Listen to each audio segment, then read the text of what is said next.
الحمد لله الذي أسرى بعبده ليلا من المسجد الحرام إلى المسجد الأقصى الذي باركنا حوله لنريه من آياتنا إنه هو السميع البصير. أشهد أن لا إله إلا الله وحده لا شريك له وأشهد أن محمدا عبده ورسوله. اللهم صل وسلم على سيدنا محمد وعلى آله وأصحابه ومن تبعه ووالاه. أما بعد، فيا عباد الله اتقوا الله لعلكم تفلحون. Marilah sama-sama kita bertakwa kepada Allah Subhanahu wa taala dan taat kepadanya. Mudah-mudahan kita meraih kejayaan. Pada hari penuh barakah ini, sukalah khatib untuk menyampaikan satu khutbah yang bertajuk Peristiwa Isra dan Mi'raj, penghayatan sepanjang zaman. Sidang Jumaat yang dirahmati sekalian, Rajab merupakan bulan yang sinonim dengan peristiwa Al-Isra dan Mi'raj, satu perjalanan malam Nabi Muhammad sallallahu alaihi wasallam secara ruh dan jasad dari Masjidil Haram ke Masjidil Aqsa sebelum dinaikkan ke langit sebagaimana terakam dalam Al-Quran dan hadis. Peristiwa ini benar-benar berlaku secara mutawatir yang tidak boleh disangkal lagi. Ini bermakna sesiapa yang mengingkari peristiwa ini boleh membawa kepada kekufuran. Firman Allah Subhanahu wa taala dalam surah An-Najm ayat yang ke-11 hingga 12. A'udzu billahi minasyaitonir rajim. Ma kadzabal fuadu ma ra'a afatumarunahu 'ala ma yara. Maksudnya, hati Nabi Muhammad tidak mendustakan apa yang dilihatnya. Patutkah kamu hendak membantahnya mengenai apa yang telah dilihatnya itu? Peristiwa Isra dan Mi'raj merupakan antara mukjizat terbesar Rasulullah sallallahu alaihi wasallam selepas Al-Quran. Firman Allah Subhanahu wa taala dalam suratul Isra ayat yang pertama. A'udzu billahi minasyaitonir rajim. Subhanalladzi asra bi'abdihi laylan من المسجد الحرام إلى المسجد الأقصى الذي باركنا حوله لنريه من آياتنا إنه هو السميع البصير. Bermaksud, Maha suci Allah yang telah menjalankan hambanya yakni Muhammad pada malam hari dari Masjidil Haram di Mekah ke Masjidil Aqsa di Palestin yang kami berkati sekelilingnya untuk memperlihatkan kepadanya tanda-tanda kekuasaan dan kebesaran kami. Sesungguhnya Allah jualah yang maha mendengar lagi maha melihat. Isra merupakan perjalanan baginda sallallahu alaihi wasallam dari Masjidil Haram ke Masjidil Aqsa dengan menunggang burak. Mi'raj pula merujuk kepada perjalanan Nabi dari Masjidil Aqsa hinggalah ke langit ketujuh menghadap Allah Subhanahu wa taala setelah melepasi Sidratul Muntaha. Baginda sallallahu alaihi wasallam turut menyaksikan pelbagai tanda kebesaran pemerintahan dan fenomena keajaiban kuasa Allah Subhanahu wa taala. Ia berlaku setahun atau lebih sebelum hijrah Nabi Muhammad sallallahu alaihi wasallam ke Madinatul Munawwarah. Akibat tekanan keras dan hinaan kuat yang dihadapi oleh Rasulullah sallallahu alaihi wasallam dan para sahabat. Menurut Syekh Muhammad Al-Ghazali, Isra dan Mi'raj berlaku hampir di tengah-tengah perjalanan kerasulan yang masa keseluruhannya 23 tahun. Dengan demikian, ianya menjadi rawatan menyapu luka keletihan dan kepenatan masa lampau. Dan ianya juga adalah benih dan bijian yang ditabur tanamannya untuk dituai hasil kejayaan pada masa mendatang. Terbukti bahawa peristiwa Isra dan Mi'raj telah membuahkan Bai'atul Aqabah, hijrah dan tampuk pemerintahan di kota Madinah, serta kemenangan yang berterusan di medan jihad sepanjang hayat Rasulullah sallallahu alaihi wasallam dan selepas kewafatan dengan pembukaan empayar-empayar besar dunia yang meluas. Sidang Jumaat yang dirahmati, Peristiwa Isra dan Mi'raj adalah satu pelepasan dari kesempitan yang dialami baginda Nabi SAW disebabkan perancangan jahat musuh yang mengepung pergerakan baginda SAW di Mekah dan Taif. Sebelum suratul Isra, di penghujung suratul Nahl ayat yang ke-127, Allah Subhanahu wa taala berfirman, A'udzu billahi minasy syaithanir rajim. Wasbir wama sabruka illa billah wa la tahzan 'alaihim wa la taku fi dhayqin mimma yamkurun. Bermaksud, dan bersabarlah wahai Muhammad terhadap perbuatan dan telatah golongan yang ingkar itu, dan tiadalah berhasil kesabaranmu melainkan dengan memohon pertolongan Allah. Dan janganlah engkau berduka cita terhadap kedegilan mereka, dan janganlah engkau bersempit dada disebabkan tipu daya yang mereka lakukan. Peristiwa ini juga adalah membuktikan bahawa Allah Subhanahu wa taala tidak sesekali meninggalkan kekasihnya, terutamanya Rasulullah sallallahu alaihi wasallam, penghulu sekalian anbiya, dalam apa jua keadaan. Menutup suratul Nahl ayat yang ke-128, Allah Subhanahu wa taala berfirman, A'udzu billahi minasy syaithanir rajim. Innallaha ma'al ladzina ittaqaw wal ladzina hum muhsinun. Yang bermaksud, sesungguhnya Allah beserta golongan yang bertakwa dan golongan yang beramal ihsan. Kaum muslimin yang dimuliakan, peristiwa Isra dan Mi'raj bukanlah sejarah yang mati. Bahkan ia sentiasa hidup segar dan berdenyut nadi di dalam saraf kehidupan umat sepanjang zaman. Penghayatan terhadap pengajaran dan pelajaran merentasi sempadan masa dari peristiwa agung ini dirumuskan seperti mana berikut. Yang pertama, mengakui kebesaran Allah dan kehebatan kerajaannya. Allah telah memperlihatkan kepada Rasulullah sallallahu alaihi wasallam keagungan kerajaannya yang luas, melepasi segala perbatasan dan sempadan. Peristiwa ini mendidik manusia untuk merasa diri kerdil di hadapan keagungan kuasa Allah Subhanahu wa taala dan mengakui hakikat kelemahan diri sebagai hamba Allah yang sentiasa bersedia untuk berbakti, mengambil contoh tauladan dari sifat perhambaan ubudiyah Rasulullah sallallahu alaihi wasallam. Yang kedua, kepentingan salat fardu 5 waktu. Rasulullah sallallahu alaihi wasallam telah menerima perintah salat fardu secara langsung dari Allah tanpa perantaraan. Ini menunjukkan keistimewaan, kelebihan dan ketinggian ibadah salat berbanding ibadah yang lain.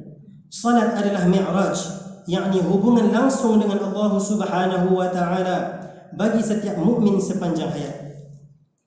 Yang ketiga, Baitul Maqdis adalah harta umat Islam.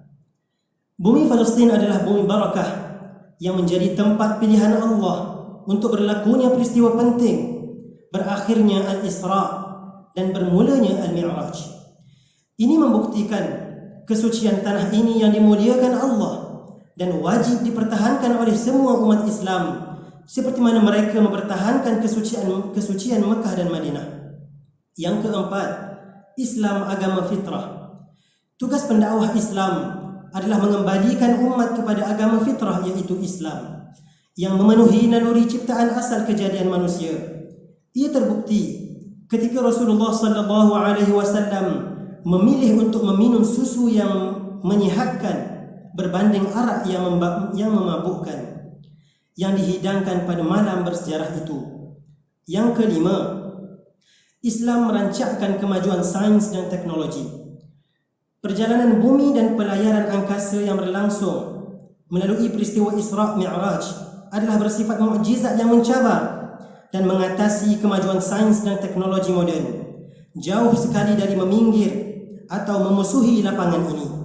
Sebaliknya, Islamlah agama yang membuka ufuk kesedaran untuk meneroka alam yang maha luas ini. Tidak cukup dengan penguasaan alam bumi, digesakan pula untuk menakluki angkasa raya melalui ilmu falak dan astronomi.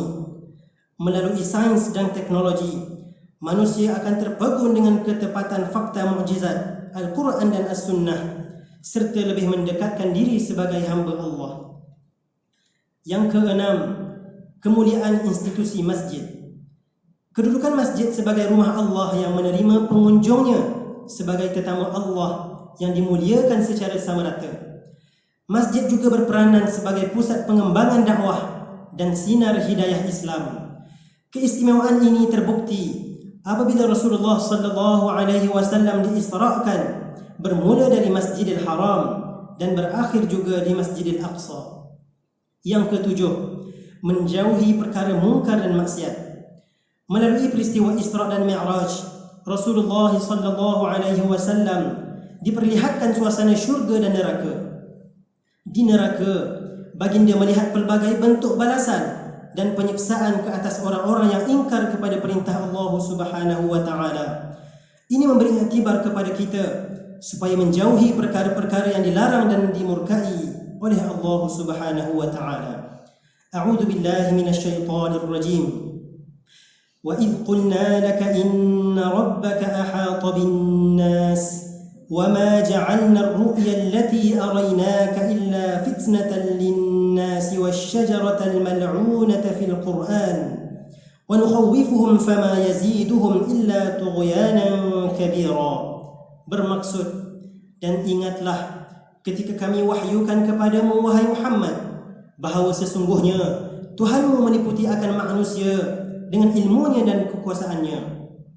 Dan tiadalah kami menjadikan pandangan pada malam Mi'raj yang telah kami perlihatkan kepadamu melainkan sebagai satu ujian bagi manusia.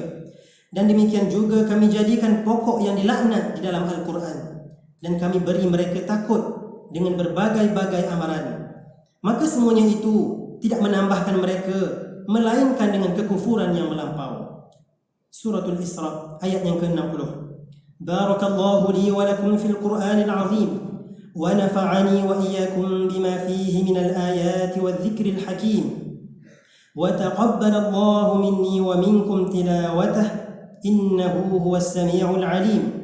Aqulu qawli hadha wa astaghfirullahal 'azim li wa lakum wa lisa'iril muslimina wal muslimat wal mu'minina wal mu'minat fastaghfiruhu innahu huwal ghafurur rahim.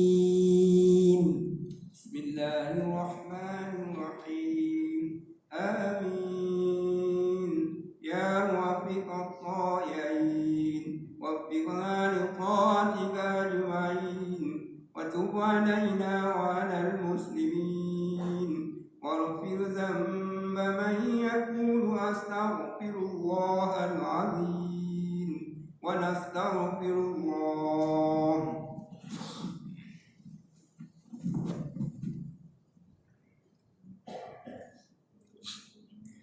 Alhamdulillahi Rabbil Alamin wa ashhadu an la ilaha illallah wahdahu la sharika lah wa ashhadu anna sayyidana Muhammadan abduhu wa rasuluh.